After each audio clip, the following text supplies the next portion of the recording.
Hi everyone, if you want to grab a seat for the last session of the day. It's great to see you all. Thank you so much for coming. My name's Mel Bunce. I'm a professor here in the journalism department and the director of the new centre that we're going to be talking to you about tonight, the Centre for Journalism and Democracy, that my brilliant colleagues and I have been working on for the last little while, and we're finally ready to kind of tell the outside world about it. So we're just to start though by saying what a pleasure it is to be working with the Foreign Policy Centre, to be working with Abari and Justice for Journalists to host this forum, which is very, very special for us to get to welcome you onto our campus and have this incredible forum bringing together such wonderful people. This panel is especially special for us though because we want to launch this centre. We're going to do it with a very informal conversation about the challenges facing journalism and how we think we can work to kind of start responding to them in our particular capacity. But I want to just start with 1 or 2 minutes on what the centre is and what we're trying to achieve. And I'm just going to play you a short video that we've put together to explain it, if I can.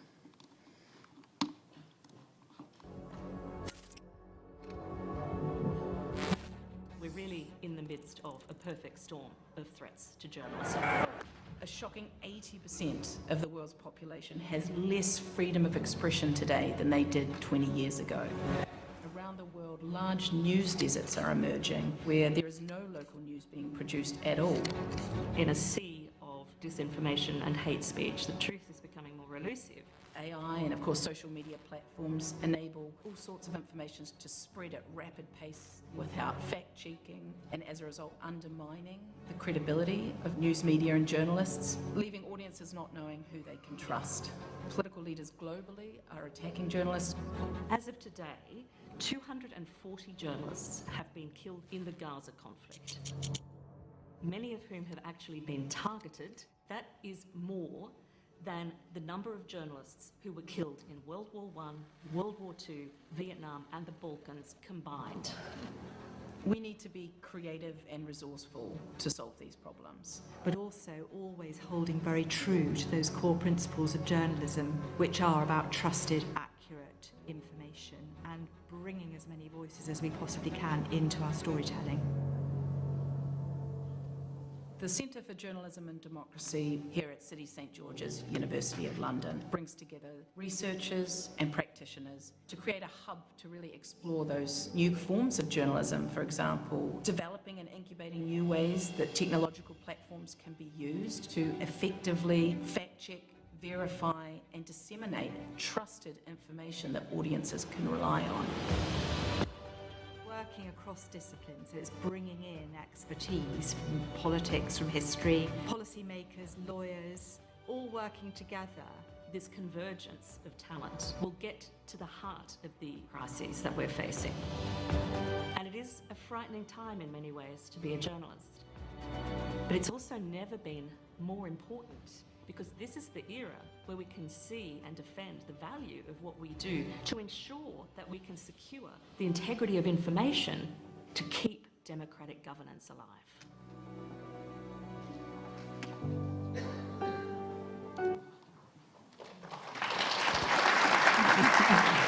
Great video. Yeah, so we're setting up the centre. That video kind of introduced, and this whole event and the panels we've had today have already really introduced the threats facing journalism. And so we want to set up the centre to shine a spotlight and to start thinking about how we can respond. But of course, loads of you in the room are already doing exactly that work, and we don't want to be duplicating. We can't afford at this point in time with the threats facing journalism for any of us to be duplicating efforts. So I just wanted to say what I think we are bringing and what we want to do differently and how we really want to collaborate with anyone that would like to work with kind of university academics in this space. So the first thing we're doing that's a bit different is that we're researchers. So we're independent from the field. We've got a critical, amazing, massive researchers here at City working across media, across policy, across law, who are really interested in these issues, doing really important work that is both documenting the threats to journalists. So Leah and Julie have done amazing work, for example, that you'll hear about tomorrow with UN Women, looking at the threats to women online in public spaces. We want to do research that increases transparency and creates more accountability for elected leaders and governments. So I've been doing some work with Martin Scott at University of East Anglia, looking at the Media Freedom Coalition, evaluating it, and also creating an index to rank states and try and show who is and who isn't living up to their pledges to fight for media freedom beyond their own borders. So we want to keep doing that research, but we want that research to be of service to the field and useful. So please come and tell us what you want us to be researching. How can we collaborate? What evidence do you need? What issues are you facing that you want to understand better? That's how we kind of want to help. The second thing we have that makes us a little bit different and makes us care enormously about these issues is that we have the largest body of student journalists in the UK who we are training to be the future of journalists. We have about 500 students with us at any time in the department, as well as many beyond in law and in media production and so on. And we want to be ensuring that the best practice in the field, in terms of safety, security and so on, is translated into how we teach them so they can be resilient, supported and best positioned as possible to go out into the world. And the final thing, and then I will wrap up and pass on to my colleagues, is that universities in the UK are struggling right now, big time, but what we do have is pretty great facilities. I sometimes joke that we're a real estate business more than an education one sometimes, but we happen to have wonderful facilities in the centre of London, and we want to use them to convene and help and support however we can. This is an incredible example. UK Media Freedom Forum, second year, hopefully becomes annual. When the organisers recover, we can start talking about it. But we want those events to be sharing research, but also bringing people together. So we have one coming up on the 18th of March about Reporting America. My colleague Glenda Cooper is organising with an amazing lineup of people like Mariana Springer and John Sopel and others who are really at the forefront of dealing with the challenges of reporting the US right now. We have another one in May looking at reporting on populism based on the work of my amazing colleague, Ayla Panellists' book about the new censorship and the challenges for journalists trying to report on populist leaders and elites and how we can better do that. And here's a toolkit to help us do that. So we're going to have events, have a look at our website, follow us on LinkedIn, and that's really all I want to say about the centre before I pass on to my colleagues. We are lucky to have an amazing advisory board for our centre. Jodie Ginsberg, one of our wonderful alumna, who also gave our James Cameron lecture last night, president for the Committee to Protect Journalists, is on our board. And then several others that aren't here tonight, Pippa Crerar, the award-winning Guardian journalist who played a pivotal role in Partygate, and it just does phenomenal reporting day in, day out. Rebecca Whittington, who is here and you'll hear from tomorrow, working at Reach plc as really the head of keeping journalists safe in the biggest commercial network news organisation in the UK. Kamal Ahmed, who was at the BBC and Telegraph, now at Fortune. And Siddharth Bharadwajan, former editor of The Hindu, who also founded the really fantastic digital news website, The Wire, which is fantastic. So, in addition to them, though, we have a day-to-day management group who are doing the kind of taking care of our events, of our research, taking forward our vision and thinking about what we can do as a centre. And they tonight are going to have a conversation chaired by Julie, who is the chair of that management group and playing a pivotal role in the centre in that capacity. And Julie is going to introduce the colleagues in the management group for an informal chat, I think, that she will be running a very tight whip with so that we can get to drinks afterwards. I pass on to you. Never stand between journalists and an open bar. This is the number one lesson, which is not what we'll be focusing on at the Centre for Journalism and Democracy. But let me introduce this esteemed panel of colleagues. And Jodie, who had a hat tip already from Mel, is the woman who literally stands up to authoritarian power every single day from her US base with the Committee to Protect Journalists, including the authoritarian leader in her midst in the US. And Jodie was the first person to agree to sit on our advisory board, and we're very thrilled to have her. Professor Jane Martinson, who is a professor here at City University and a really valued colleague, also a columnist for The Guardian. Importantly, we blend practice with research and advocacy.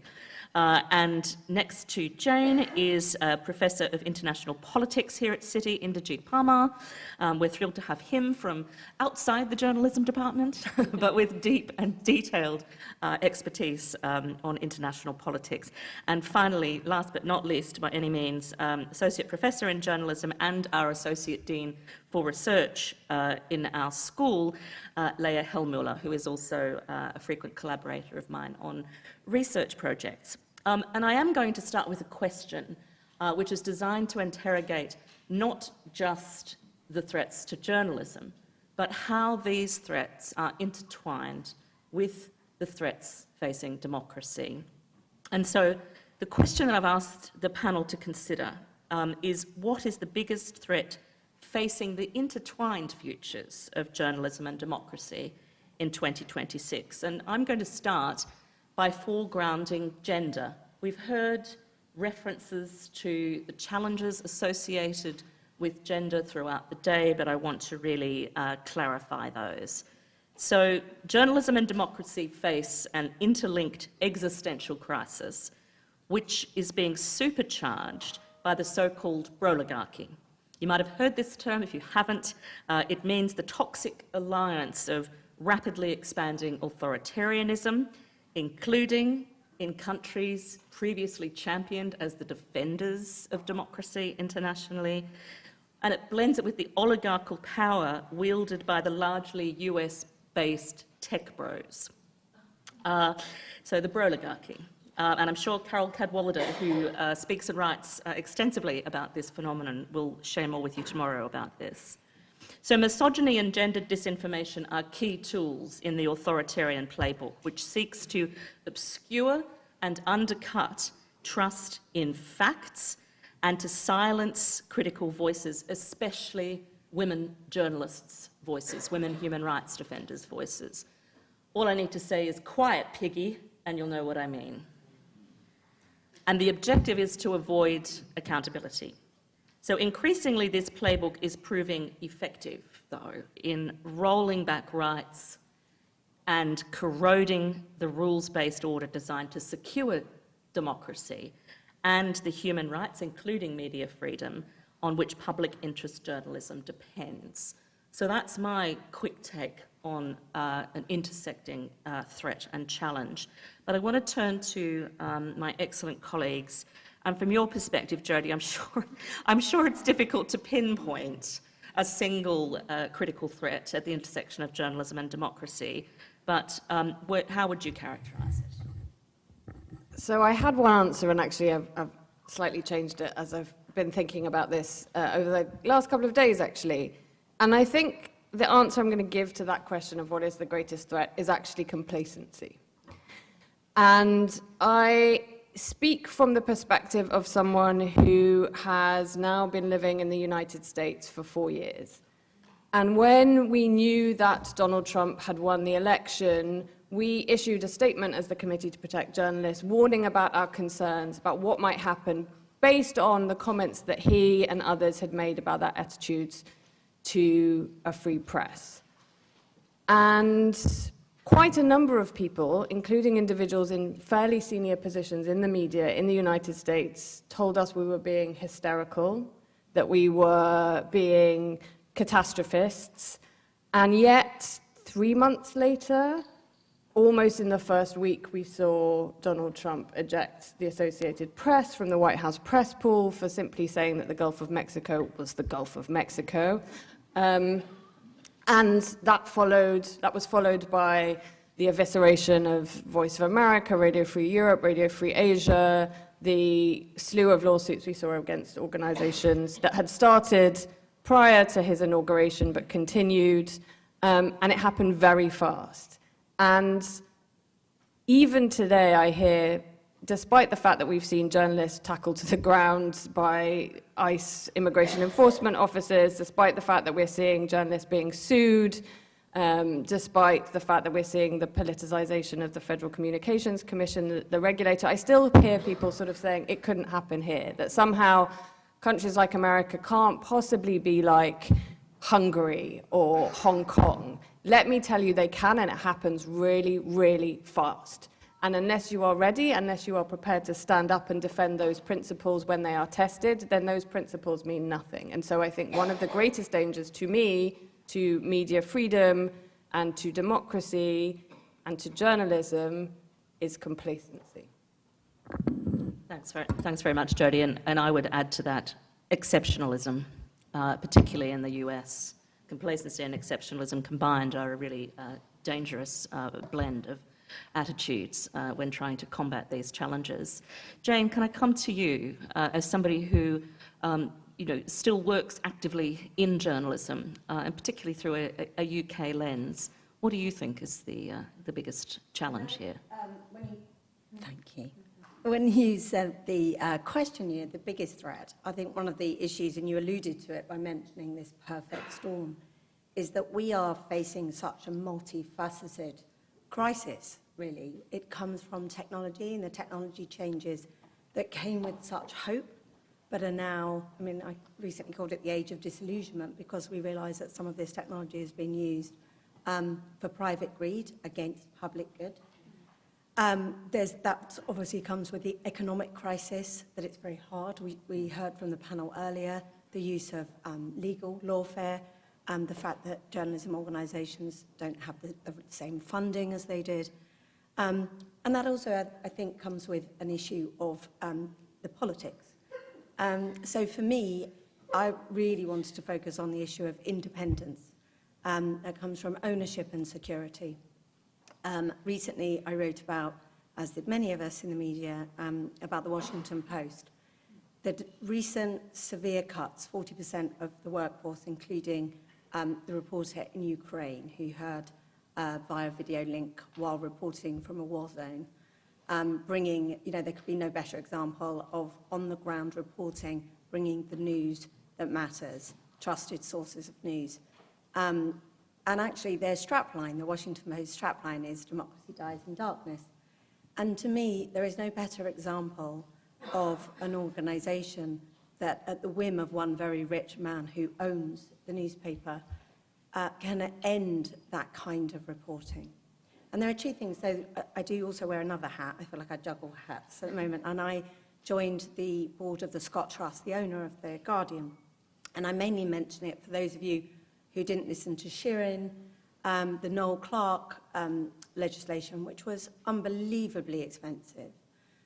Kath Weiner, the editor-in-chief, has said that The Guardian is really unusual in being able to fight that all the way, even though they were absolutely confident in their journalism and in their witnesses, because of the backing of the Scott Trust, because there is no one owner. And I think we're going to come on to afterwards, that really does lead to, we really need to fight for our public service media. In the UK, that absolutely means the BBC, which, let's not forget, is the most trusted news organisation in America right now. And we, in this country, there's such an onslaught about the licence fee and all the mistakes that the BBC made. But if we lose that at our peril. And it can, as Jodie is saying, you can see it politically, but I think journalistically, we lose something like that, we lose something so important to our democracy. I mean, that strap, a free media is a free people. I so believe that that's important, and it's journalism on the ground doing things that are funded to do things that really matter. We've got to juggle the microphones, yeah. And I mean, so I sit on the board of the International Fund for Public Interest Media, and I endorse absolutely everything that Jane has said. But it can only work in middle and low-income countries. We now have a crisis, public interest media and public media, so public broadcasting in particular, within states that have not typically benefited from the kind of media development work. And we do have this, this series of interconnected threats, including the crisis of the business models, which is what Jane's been addressing. So, Indrajit, from where you sit, more as a professor focused on issues connected to democracy and political power and power abuses and so on, how do you view these intertwined threats? Yeah, well, my focus is on the United States in the main, and the kind of so-called liberal international order, which it is the centre of, or was the centre of before. And I guess really, fundamentally, American media are corporate media. And corporate media means commercial pressures, and often the corporate media institutions, organizations, are part of a larger conglomeration of corporations as well. So that is to say, they are so large, they also have many other kinds of business, and a large part of that business is licensed by the state in various ways, and secondly, the contracts which are given out by the federal government exert massive pressure on big companies, including media organizations as well. So the political economy of the mass media in the United States is a key problem, and it's quite clear that corporations have no ideology other than profit maximization. They will lean in and lean out according to the political environment. After the George Floyd killing and the furore about that, large numbers of corporations and others leaned in, Republican Party leaned in towards things about police violence and so on. Large numbers of them supported the DEI and other things. A few years later, 4 or 5 years later, they've gone the other way. So I think the political economy... Sorry? It's forbidden to have Yeah. DEI policy. Right. So I would sort of go back to that. And really, if you step even further back from that, you look at there's a fundamental contradiction of a privately owned capitalist economy and what is a formally democratic political order based on popular sovereignty. When you've got such vast concentrations of wealth and power, which bleed into political parties, the election campaigns and donations and so on, a very tiny percentage of the American donations come from, a very large proportion of political donations come from about 1% of the population. You effectively can buy the kind of politics. In 2024, previous elections, you got $6, $8, $10 billion being spent. Now, who can compete with that unless you're helped in with the corporate economy? So, and I think if you have a media which is corporate, joined up with the conglomerate of other corporates, which have large business with the federal government, Donald Trump has shown the hollowness of limited government as a part of the ideology of American exceptionalism and Americanism. He's shown that you can mobilize the power of the federal government and achieve a huge amount with universities, with media, with all kinds of organized law firms and so on. I mean, President Eisenhower, when he gave his farewell address in 1961, he warned about the growth of unwarranted influence of a military-industrial complex. Well, that has not gone away. It's just grown even further, and it's absorbed large part of the media environment as well. That's the next question. And just to follow up on that, I mean, we now are in a situation where it's not just traditional media power that is being abused and bought and in some cases sold, but it's big tech companies which are facilitating the kinds of rights rollback and democratic erosion that is threatening the very systems that they supposedly want to defend, isn't it? So, Leah, over to you. You've also worked in the US and in fact in South Africa, as a journalist in South Africa and other parts of the world, but as a researcher... Switzerland. And Switzerland, where she's from. She's even got a Swiss cowbell to time us if we need it. Yes. But on a serious note, what is the biggest challenge from where you're sitting, from those different perspectives? I mean, it's a basket of challenge and you pick one, right? But I wanted to talk about something that's really close to my heart and actually relates to my experience in Switzerland, which is the recent global developments in unfunding public media. So I don't know if you're aware, and I think that also speaks to what Jane said earlier, that we are really under pressure when it comes to public media, and I think it's a real dangerous development. So I wanted to mention what's happening in Switzerland right now, because we're going to have a vote this Sunday where basically Swiss citizens will vote on an initiative to reduce funding, basically half the funding for its public broadcaster. That was my very first employer, so I feel very strongly about that.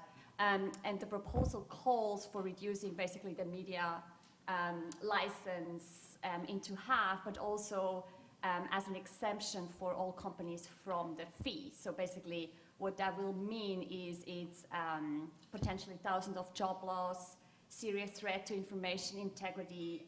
It's very harmful to media pluralism. And imagine, Switzerland has like 4 official languages with about 9 million people, so it's really hard to leave that to a free market, so to speak. So I think that is a real threat that I'm seeing also because of our research that we've been doing, where we see, for example, public media is really increasing the likelihood that people engage with politics, with democracy.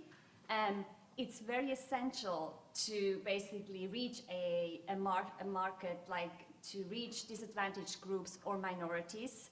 It also improves citizens' trust in other institutions, not just media, but democratic institutions, which is really essential during this time.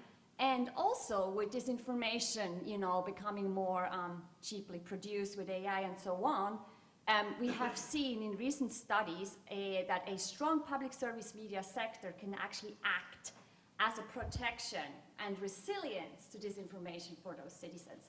So, and if you allow me, one just solution that we've been doing is more than 1,000 professors in Switzerland, me included, we signed a petition where we put together all that research into informing citizens going to vote on that, what actually could happen. And I think that's a really good sign of hope. And the final sign of hope is that we've seen in research that young people actually understand this. So there's always this impression that, you know, only, you know, people over, like, I don't know, like my parents 65 and older watch public media. But actually we've seen in now survey studies that young adults really show the least support for this type of initiatives. So that, I think I wanted to end on a hopeful note. Thank you, Leah. You can just turn your microphone off. Sure. Go here. So, and that is, it is helpful, and we need to be hopeful and we need to be constructive. It is very difficult in such dark times, you know, conflagration everywhere we look as well, to do so, but thanks for that. So, at the risk of depressing everybody again, the next question is focused on what the UK government needs to do domestically and multilaterally to ensure the survival of public interest journalism in the context of the rollback of the rules and rights-based order, as we're seeing escalating so dramatically, which has been essential to defend the free and safe practice of journalism as an aspect of international law and in the context of rising authoritarianism. So, Jodie, you know, you grew up here, you're now based in the US. What does the UK government need to do to ensure that the British media ecosystem does not go the same way as the US one? Well, if I may, I'm going to respond to this in two ways. So I think there's things that the UK needs to do internationally, and then there's things that I think the UK needs to do domestically. We are seeing a serious vacuum in moral global leadership at the moment. The US used to pride itself on being the home of the First Amendment, was a huge funder of media development. That's all but gone now. And so there is a real gap on the international stage for those people who are willing to stand up publicly for the value of a free press. And that's essential because one of the hallmarks of increasing authoritarianism is a shrinking of the defense of those kinds of principles. We see people who are very happy to talk about the value of press freedom when it seems that press freedom is guaranteed. As soon as it becomes under threat, they suddenly lose their voice. And so we need countries who espouse the values of press freedom to stand up for them publicly and also defend their own citizens who are punished for exercising their rights to press freedom. So the UK, and we have not been shy in saying this, has been absolutely woeful in its handling of cases like that of Jimmy Lai, the British citizen currently in jail in Hong Kong. It needs to be much more forthright in insisting that dealings with other countries are dependent on those countries upholding principles like press freedom. So that's the first thing. And then at home, the government absolutely, well, A, can't start investigating journalists for doing journalism, Labour Together, but B needs to identify mechanisms to fund journalism. So that includes public funding for things like the BBC, absolutely essential, the funding of the World Service, absolutely essential, again, particularly because we're seeing a withdrawal from that space by institutions like VOA. And by the way, into that vacuum, you see a flood of mis and disinformation from countries like China and Russia. So it's absolutely critical that we have continued funding for those services, but also identifying new models for funding through tax breaks and charity laws that allow local non-profit journalism to flourish. The great hope that I have and I see is particularly around the burgeoning of local news and information, and so governments identifying ways to help those kinds of organizations flourish, I think is going to be key to shoring up the journalism sector for years to come. Thanks. And Jane, I mean, can you add some thoughts to that about the state of the BBC and its funding, the state of public media? Yeah, although obviously I'm listening to Jodie and I'm like, this is going to be one of these panels where none of us disagree with each other, obviously, because it's all like the threats are out there. And we needed a foreign state actor. We need a united front. The key thing for me is, and it absolutely follows on from actually also what Industry and Leah was saying, as I said at the beginning in the BBC. So today, it's so timely, the BBC's come up with its own green paper. The charter, the BBC charter runs out at the end of 27. At the moment, they've lost the Director General and a head of news. This Labour government needs to actually sign up for a properly independent BBC. They need to make a permanent charter. So it's supposed to be 10 years, every 5 years, it's this same game, which I feel like I've been doing for a big chunk of my career. What the BBC is going to get out of charter renewal, can it survive? What is it, how does it spend? How much money should it have? Put it on a permanent footing. That doesn't mean to say set the amount of money that we all spend. Permanent footing, what it needs to provide to be a public service broadcaster. It should stop having political appointments to that board. I mean, that's the key thing. You cannot be independent, and that's nothing to do with Labour or Conservative or, God forbid, any other kind of government that we get in this country. They need to be removed from journalism because journalism cannot work under political operatives. We can see what happens in America when that happens. The bastion of free press has become a nightmare for public service media. So let's do that. If Keir Starmer has any courage whatsoever, he could just do this. I also really believe that the link to local democracy is so important. The last government did many things wrong when it comes to the BBC, several governments. One of the things they did is they cut out a chunk of money from the BBC. It sounds marvellous, the Local Democracy Reporter Scheme. Some of my ex-students have gone on to work. But actually what it did is it was 150 million and more or less went to local papers and conglomerates like Reach. Not necessarily to pay journalists, but to bring in technology and to give the executives and shareholders quite a lot of money. That needs to change. That needs to go to some of the really exciting startups like Yoshi, again on the last panel, with Mill Media, one of my colleagues, Jim Waterson in London. London is so exciting at the moment for new startups in the media, but that's because we have the Lebedev-owned Evening Standard that is a rag now. It used to be a proper campaigning independent newspaper. So this is what happens. It's so important that we get this right. So there's lots of things the UK government could do about the law, about just stepping up in place of other democratic nations. But to me, the BBC is really urgent. And talking to Leah's brilliant case in Switzerland and Interjet, we can only do this. We can save public service media as a public. If the public, journalists, I speak to you, I'm assuming quite a lot of obviously staff and students, journalists are not loathed, I hope, in this environment, but outside, in public opinion, they're not widely regarded, typically. We need research. That's what, this centre is so important for making sure the public recognise that we're not just venal, lying journalists who can't be trusted. Actually, there is really good work, and it's for everybody's benefit if we get it right.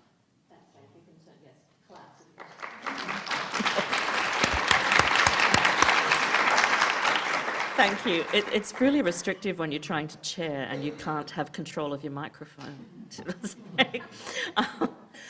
And I think given time limitations, we might move to a question about what this centre can do differently. I mean, we cannot have business as usual, right, in the context of all of these threats. And those are threats, as we've discussed, not just to the future of journalism, but to the future of democracy itself.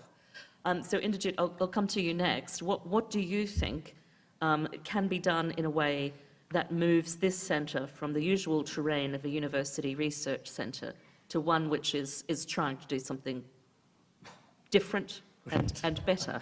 Just a small question. I know. Well, yes, you have to change the structure of world power. I mean, somebody famous recently said Keir Starmer is no Winston Churchill. He's also no Harold Wilson, who stood up a bit more during the Vietnam War. Britain is so embedded in global structures, the so-called liberal international order, led by the United States, and in structures dominated by the United States, so that when you get down to the point of prime ministers and public broadcasting and so on, there's huge amounts of structural global pressures on those systems. And we talk about a liberal international order, but the countries which are dominant in forming the liberal international, Britain and the United States in the main, benefited from it at that particular time and for many decades after. But the global structure of power changed and redistributed, and such that they began to leave the liberal international order and the institutions founded in 1945 as they began to serve more other powers and less themselves. And now, if you look at it, China is more committed to the liberal international order in a whole number of ways than is the United States, because it no longer really fully serves its purposes. Absolutely crazy to consider. So what can a small research centre scraping for funds in London try to contribute to this set of problems? Well, I guess the first thing is, I mean, I think I may want to disagree with a little bit of what you said about the BBC. I think that, yeah, the BBC may be the most trusted institution in the United States, but in Britain, it has lost a huge amount of credibility. But it is also the most trusted. It may well be. It may well be the most trusted, but it has not trusted as much as it used to be.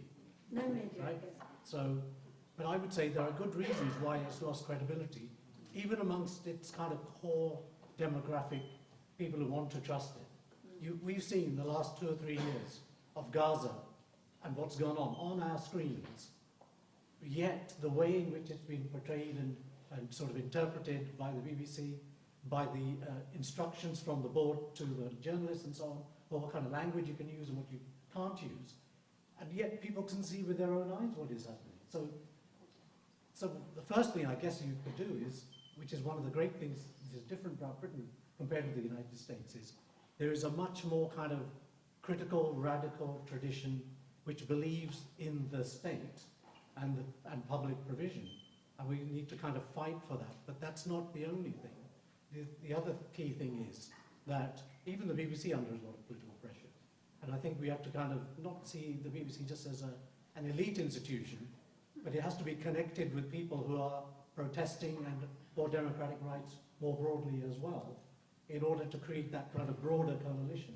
Not just a top-down, paternalistic, we know, we will, and we'll do, but it has to be kind of reflective of broader opinion too. I just want to, I mean, I'm glad to see that we have some disagreement, and I think some of this goes to the vexed issue of trust, which is bound up here, both trust in institutions and trust in the press broadly, and I have posited that trust has been weaponised by nefarious actors seeking to undercut public investment in genuine public interest media and the practitioners. But that does not discount the fair and reasoned critique of an institution like the BBC, which is what Inderjit has just done. But Jane, did you want to respond quickly? I just really want quickly, because I don't like to think that we have disagreement. No, it's that actually the BBC is not a state broadcaster because of the licence fee. We all pay for it. We all may disagree. It is constantly criticised, partly by me, for some of the mistakes it makes. It cannot not make mistakes. But the idea that we all belong, we all contribute, that's why I think there should be no political appointments to the board, because it's not a state broadcaster. We own it, licence fee payers. when it makes mistakes, and it does all the time, we should be able to criticise it. Yeah, and This year, public this is broadcast and 2026, public good. right? Yeah. 1926, was that not the formation of BBC Radio? Just add, With the general strike? The portrayal of the general strike, right at the beginning of the BBC, was so biased against the striking miners and workers and so on. It is a state, but it is also funded by taxpayers. The two are not exactly the same thing. No, there's a big distinction between state and public broadcasting. But, and you can see that there will be robust debate on at least one issue within the group that leads this new centre. And it can be a space, right, for robust debate and existing to research and facilitate discussion around issues connected to freedom of the media and the sustainability of democracy will inherently involve robust critique and debate. But Leah, I'll come to you before I wrap and ask from the perspective of a practitioner-informed researcher leading research within our school, which houses this centre. What would you like to see this centre do differently to traditional research centres, which proliferate internationally, to be more effective? Okay, to be more effective in making change, solution. Yeah, I think, and this speaks to our vision, right? Like, we are like the university research at the frontier of practice, so we really want to engage. And while Jane and Interchief were talking, I was thinking, like, we're talking a lot about journalism as public good, but we want to actually have this center as research for public good that actually, informs journalism for public good. I think that's a really good point that Mel was making at the beginning as well. We really want to engage, so we want to be a center of collaborative excellence, and we want to, have this space here at City where difficult topics can be discussed in a safe space that is inclusive, that brings together many interested forms of practice, practitioners, NGOs, policymakers, governments, and really be this type of network as a center a center, right? A center, a focus of discussion that really focus on the future of journalism and democracy, really knowing that for the well-being of journalism, we need the well-being of democracy and vice versa. Jodie, sorry, thank you. Jodie is my mic wingwoman. If you can just share with us one thing that you would like to see the centre that you are now sitting on the advisory board for do that better serves civil society organisation working to protect and defend journalists and the free press. I think one thing that we are lacking, and I think Jane alluded to this, is a way to strongly articulate in a powerful way the value of journalism. We spend a lot of time fretting about the future of media organizations, but this is the Centre for Journalism, and I think there's a key distinction. We have endured for many years now a repeated drumbeat by those in power that seeks to demonize journalism for a clear reason, because it suits them. It suits them to smear journalists as liars and cheats because it allows them to control the narrative. And frankly, as journalists, we've not been very good at pushing back against that and explaining the value of our work and of the access to accurate information. And so I think if the centre can help produce research that really demonstrates that link, that demonstrates what happens when news deserts appear, what happens when people don't have access to accurate information. There are parts of Mexico now known as zones of silence because it is too dangerous to do any kind of journalism. And the net result is it's less safe for every single person in those areas. There are whole areas of the US where there is no independent media outlet. Those places have less accountability, less community cohesion, and in many cases, the costs of operating there go up because of corruption and higher taxes. So there are clear links, but I think we've done a poor job of explaining that to a wider audience. So that is where I think you can really add value. Yeah. So it's the power of storytelling, and that is the story of the opening of the Centre for Journalism and Democracy, which I'm very proud to be the co-founder of and the chair of, and I'm going to hand back to Mel. I think she's in the room somewhere, she's hiding behind the screen, to tell us where we need to go next and to continue the conversation over drinks. And just to say that our head of department, Karen Fowler-Watt, was meant to be here today doing this handover and bookending this session, but unfortunately she's been called away. So. Yeah.